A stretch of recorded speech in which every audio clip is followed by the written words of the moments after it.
Alors, bienvenue sur cette vidéo de méthodologie sur les groupes emboîtés. Donc là, aujourd'hui, je vais vous expliquer comment on classe des espèces à l'aide de groupes emboîtés. C'est parti. Alors, la première chose à faire, c'est déjà de lister les espèces qu'on va étudier.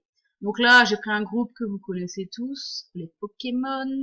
Alors, certains sont plus récents que d'autres, c'est pour ça que moi, je les connais pas très bien. Mais c'est pas grave, le but, c'est d'essayer de répertorier, donc de faire la liste des caractères que ces Pokémon ont en commun pour voir qui ressemble le plus à qui est le plus proche de qui. Donc la première étape, c'est de faire ce que vous voyez ici, c'est-à-dire un tableau qu'on appelle une matrice de caractères ou d'attributs. Alors, je vous laisserai chercher, vous souvenir, regarder dans votre cours pour savoir ce que c'est qu'un attribut ou un caractère. Et donc, ici, dans la première ligne du tableau, on va faire la liste de certains caractères qu'on a choisis pour classer les espèces qu'on étudie. Donc, on met les caractères, les attributs dans la première ligne. Donc, ici, la bouche, le squelette externe, le squelette interne, les plumes et les poils. Alors, la différence entre squelette externe et squelette interne, eh ben, il faut imaginer que nous, on a un squelette interne, c'est-à-dire qu'on a nos muscles qui sont accrochés à ce squelette. Chez les animaux qui ont un squelette externe, c'est une structure plus dure, plus compacte, qui va protéger l'organisme. Par exemple, c'est le cas chez les insectes. D'accord ?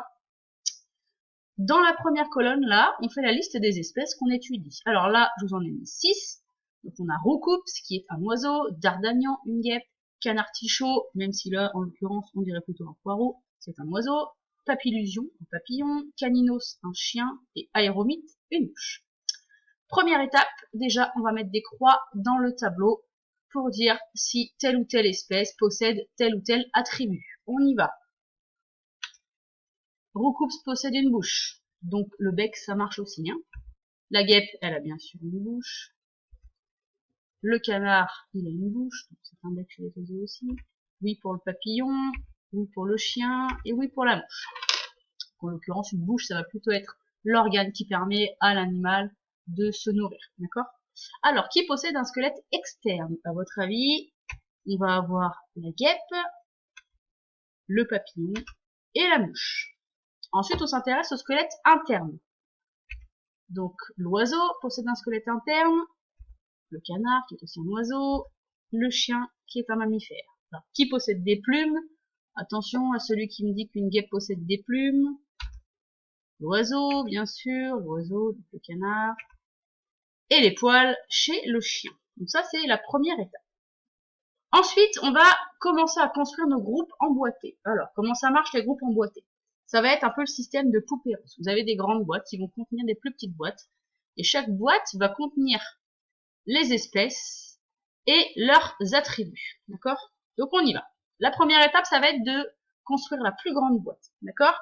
La plus grande boîte, qui va englober toutes les espèces, ça veut dire qu'elle va correspondre à l'attribut qui est commun chez toutes les espèces. En l'occurrence ici, la bouche. Donc première étape, on fait une grande case, une grande boîte, bouche. Et ça veut dire qu'à l'intérieur de cette boîte, toutes les espèces qui y seront posséderont une bouche. D'accord ?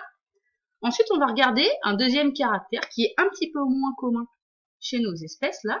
Et donc, on voit que le squelette externe, il est présent que chez 3 des espèces. En même temps, on voit qu'on a également le squelette interne qui est présent que chez 3 des espèces. Donc, on va faire des sous-boîtes. Et donc, on va faire une sous-boîte squelette externe et une sous-boîte squelette interne. D'accord ? Parce qu'on a vu, si vous remontez au niveau du tableau de caractères, les espèces qui ont un squelette externe qui sont dans cette boîte, forcément n'auront pas de squelette interne par rapport à celles qui sont dans cette boîte et qui, elles, n'auront qu'un squelette interne. D'accord ? Toutes ces espèces-là, dans la boîte rose et dans la boîte verte, sont également dans la grande boîte bleue, c'est-à-dire que non seulement celles-ci ont un squelette externe, mais en plus, elles ont une bouche. D'accord ? Pareil ici, non seulement ces espèces auront un squelette interne, mais en plus, elles auront une bouche. D'accord ? On continue. Un autre caractère qui va nous intéresser, celui-ci, il est présent chez plus que 2 espèces. Vous voyez, les plumes, chez Roucoups et Canartichaud. Et ben, on y va. On fait une boîte plume. Donc, on a nos 2 autres boîtes qui étaient là précédemment. Et notre boîte plume, elle va être à l'intérieur de la boîte squelette interne, puisque ces animaux-là, qui possèdent des plumes, possèdent aussi un squelette interne et possèdent aussi une bouche. D'accord? Ensuite, qu'est-ce qui nous reste? Des poils. Et ben les poils, c'est présent chez le chien. Et donc on voit que le chien, il avait aussi un squelette interne et il avait aussi une bouche. Et ben c'est parti. La boîte poils, elle va être incluse dans la grande case, la grande boîte squelette interne, et elle va être également incluse dans la grande boîte bleue bouche. Ça veut dire que les animaux qui sont ici possèdent des poils, mais possèdent un squelette interne et possèdent une bouche. Là, vous avez compris le principe. Maintenant, on place nos espèces. Donc ici, on a les 3 insectes. Ici, on a le chien. Et ici, on a les 2 oiseaux. Et donc, par exemple, on peut conclure que le chien est plus proche de l'oiseau que des insectes parce qu'ils partagent davantage de caractères en commun, comme le squelette interne. Voilà, si vous avez la moindre question, n'hésitez pas à vous m'envoyer un message sur École Directe. Et sur ce, bon courage pour la suite!